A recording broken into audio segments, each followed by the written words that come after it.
دریا کے کنارے سرسبز و شاداب جنگل آباد تھا، جہاں ایک شیر حکمرانی کرتا تھا۔ بادشاہ ہونے کے ناطے وہ بہت مغرور تھا۔ اس علاقے میں کسی دوسرے شر کو حملہ کرنے کی ہمت نہ تھی۔ ایک دن شیر اپنے وزیروں کے ساتھ جنگل کے دورے پر نکلا۔ اس کی ملاقات خالہ بلی سے ہوئی۔ شیر نے پوچھا، خالہ بلی، یہ تمہارا حال کس نے کیا ہے؟ بلی نے بتایا، جب سے مجھے انسانوں نے پکڑا ہے میرا یہ حال کر دیا۔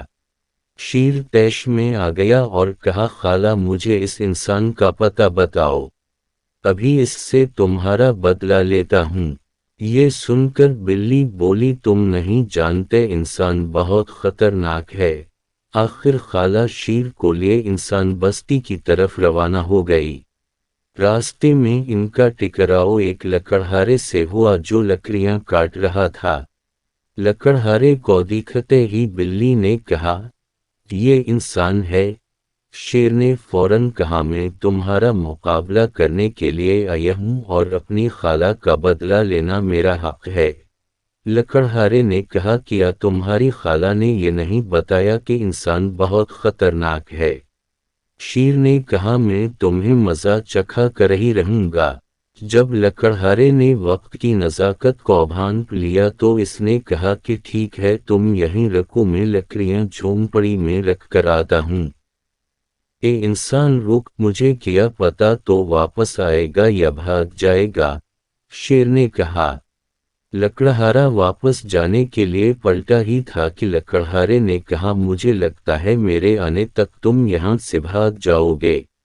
یہ بات سن کر شیر ہنسنے لگا اور بولا کہ میں نے تمہیں خود مقابلہ کرنے کے لیے کہا، بھلا میں کیوں بھاگوں گا؟ لکڑہارے نے کہا، نہیں، مجھے تمہاری بات پر یقین نہیں ہے۔ شیر نے پریشانی کے عالم میں خالہ کی طرف دیکھا۔ خالہ نے ترکیب سوچی اور کہا کہ ایسے کرتے ہیں کہ شیر کو اس درخت سے باندھ دیتے ہیں۔